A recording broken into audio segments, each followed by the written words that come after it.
front and centre, and Isaiah Tass at 325k, Tass and Munro at 300k. They could be beneficiaries of those. Now, both expected to be on the wings if Campbell Graham, with his broken hand, is good to go.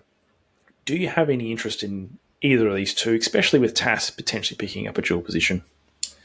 Wish everyone can catch those Latrell cutout balls for the TOs, mate. That'd be good. But no, it's definitely an interesting one. I think with South's potency in attack, even though we've got some cheap wing fullbacks, you can justify having one of these guys for me. And I would be going Ty Munro. He's a slightly cheaper price, and he's averaged 33.6 in his 5 80-minute games on the wing so far throughout his career. So there's some runs on the board there. Tass had one start on the wing last year for a score of 9, and that was in a thrashing against Penrith in the wet. So I think his output's relatively unknown, whereas Munro, and even fantasy numbers aside, he just kind of looks more likely. Big body, he's still only 20 years old, so he's had another off-season to grow into his frame.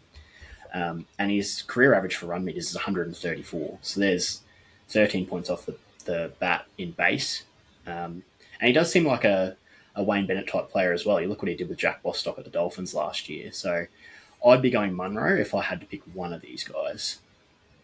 Yes, no, I think that's right, because sort of Tass looks like he's the sort of sixth option out of that back five when their first choice from all the reports that we're hearing. And I think with Munro as well, you mentioned they're quite an explosive player.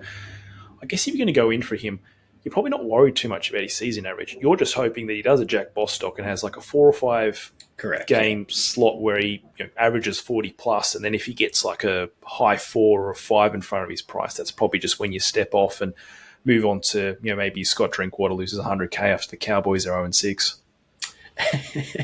Yeah, for sure. He's hoping to both of those things, but no, I think it's definitely a viable option. I think it's realistic as well. Particularly depending on which side he gets. That left side while AJ's out, that's traditionally South's more lethal attacking side. So exactly right. Your Jack Bostock of last year, your Tommy Talaus of last year, who was another one that I missed out on. So thanks for bringing up that trauma. But yeah, no, I think he's definitely the more likely out of the two. Yeah, he is, and you'll expect Alex Johnson to be back maybe around 4 or 5. So Munro starting on the left, he might move to the right.